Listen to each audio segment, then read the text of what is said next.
আসসালামু আলাইকুম, কেমন আছেন সবাই? আজকে বানিয়ে নিচ্ছি ২ ধরনের পরোটা ডিজাইন। একটা হচ্ছে চারকোণ আকৃতির আর একটা হচ্ছে ত্রিকোণ আকৃতির। তো কীভাবে বানাচ্ছি আমি দেখতেছেন। এটা হচ্ছে চারকোণ আকৃতির পরোটা। বেলে আমি তেল ব্রাশ করে এখন বটে নিচ্ছি, তারপরে বানাবো।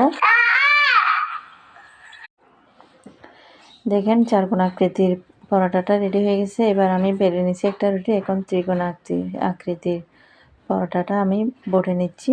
এভাবেই ত্রিকোণ আকৃতির পরোটা বানাতে হয়, তারপর বেলে নিতে হয়। তো আমি দেখেন চারকোণ আকৃতিটা বেলে নিচ্ছি। এখন এটা আমি তেলে ভেজে নিচ্ছি একটু।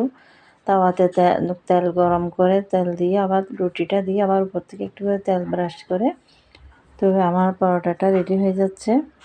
দেখেন এক পাশ হয়ে গেছে, অন্য পাশ উল্টাইয়ে। তো এভাবে ২ ধরনেরভাবে আপনারা পরোটা বানাতে পারেন।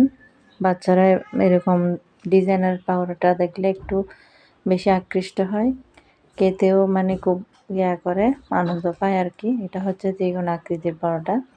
মাশাআল্লাহ, ত্রিকোণ আকৃতির পরোটা খুব ভালোভাবে ফুলকোভাবে ফুলে, আর গোলগুলা তেমন ফুলে না। চারকোণ আকৃতিরটাও ফুলে। দেখেন পরোটার লেয়ারগুলো একদম খুলে যাচ্ছে এরকম। মাশাআল্লাহ, অনেক সুন্দর হয়েছে আর একদম সফট হয়েছে।